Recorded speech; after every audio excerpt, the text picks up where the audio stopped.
उसके माँ बाप एक आलसी लड़के से करा देते हैं। चलो, रोली की शादी हुई और हमने गंगा नहाई। और क्या, बेटियां तो होती ही हैं बोझ। हाँ, पर अब क्या चिंता, उतार तो दिया बोझ तुमने, अब वो लोग समझे। ससुराल में रोली का पति कहता है, देखो, मैं कोई काम नहीं करता, ये बात तुम्हारे मम्मी पापा को बता दी थी मैंने। अब जो किराया आता है दुकान का, उसी से घर का गुजारा करना है। कभी भूल से भी कोशिश ना करना किसी चीज की डिमांड की। क्या मम्मी पापा को पता था कि आप कोई काम नहीं करते? और क्या, बड़ा अच्छे से पता था। उन लोगों को तो तुम बोझ लगती थी, बोल रहे थे कि बस शादी कर लो और कोई मतलब नहीं है। रोली को ये सुनकर बहुत गुस्सा आता है, लेकिन करती भी तो क्या, क्योंकि वो जानती थी कि उसके माता पिता ऐसे ही हैं। जैसे तैसे रोली दिन काट रही थी। रोली को एक प्यारी सी बेटी होती है। धीरे धीरे वो बड़ी होती है और उसके साथ उसकी जरूरतें भी बढ़ती जाती हैं। सुनिए जी, अब तो सिमी बड़ी हो रही है, उसका स्कूल में दाखिला कराना है। मैंने अब तक तो जैसे तैसे समय काट लिया, लेकिन मैं बच्ची की परवरिश में कोई कमी नहीं रखूंगी। अरे क्या है यार, अब तो लगता है कोई ना कोई काम ढूंढना ही पड़ेगा। अब पति रोज काम की तलाश में जाता और बिना किसी काम के वापस आ जाता। रोली समझ जाती है कि पति के अंदर अब काम करने की क्षमता नहीं है। वो बेटी को उच्च शिक्षा देने के लिए कुछ करना चाहती थी, लेकिन करती तो क्या करती। एक दिन रोली की सहेली कहती है, रोली, मेरी कोई औलाद नहीं है। अगर तू मेरी औलाद को जन्म दे तो मैं तुझे तेरे मुंह मांगे पैसे दूंगी। अरे, तेरी औलाद को मैं कैसे जन्म दे सकती हूँ? सरोगेसी से। बच्चा मेरा और वैभव का ही होगा, लेकिन कोख तेरी होगी। ये संभव है रोली।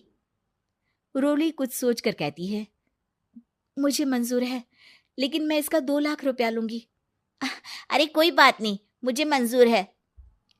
रोली खुश हो जाती है कि एक बच्चा पैदा करने का उसे 2 लाख रुपया मिलेगा। वो घर आकर पति को बताती है, वो भी खुश हो जाता है। अब क्या था, डॉक्टर के पास जाकर सहेली का बच्चा रोली की कोख में पलने लगता है। मुझे 20,000 चाहिए मेरे बेटी के एडमिशन के लिए। हाँ हाँ ठीक है, मैं उसके एडमिशन से लेकर सारे खर्चे उसके अकाउंट में डाल रही हूँ। रोली की बेटी का एडमिशन हो जाता है। रोली को लगता है कि वो अब सब कुछ ठीक कर देगी। दिन और महीने आगे बढ़ते हैं। अब एक दिन, एक बात कहूँ जी, काश इस बच्चे को मैं रख पाती। मैं अब इससे काफी जुड़ गई हूँ। अरे यार, पता नहीं किसका बच्चा है, अपने पास है ना अपनी मुन्नी। हाँ, लेकिन अब मैं भी इस बच्चे से जुड़ाव फील करने लगी हूँ, लेकिन मैं ये जानती हूँ कि ये मेरा बच्चा नहीं है।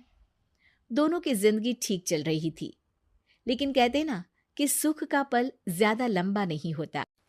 एक दिन रोली की सहेली का फोन आता है।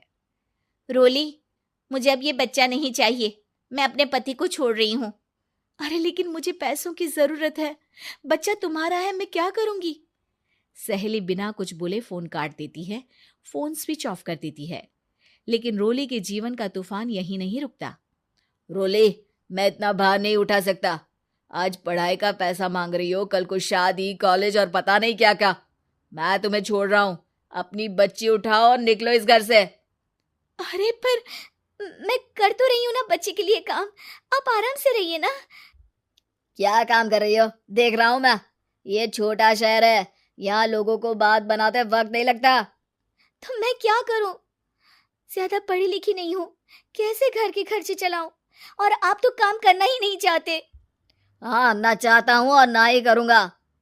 रोली को पति की बात पर काफी गुस्सा आ जाता है। ठीक है, अगर मेरे जीवन में संघर्ष ही लिखा है तो वही सही। इस वक्त पति होने के नाते आपको मेरा साथ देना चाहिए था, लेकिन नहीं, आपने तो इस हाल में मुझे घर से बाहर निकालने की बात कह डाली। देखो, ये सारी फालतू की बातों के लिए वक्त नहीं है मेरे पास। रोली, जिसकी कोख में किसी और का बच्चा था और साथ छोटी सी बेटी, पति का घर छोड़कर रास्ते पर आ जाती है। रोली के पास मायके के सिवा दूसरा कोई रास्ता नहीं होता। अरे रोली कैसी है, कितने दिनों के लिए आई है? हमेशा के लिए माँ। वो माँ को सारी बात बता देती है। ओए लड़की, इतनी हिम्मत का काम कर लिया। अरे ना ना, यहाँ कोई जगह नहीं है। तुम तो अपना बोरिया बिस्तर उठाओ और निकलो यहाँ से। रोली के पास अब मायके का रास्ता भी नहीं बचता।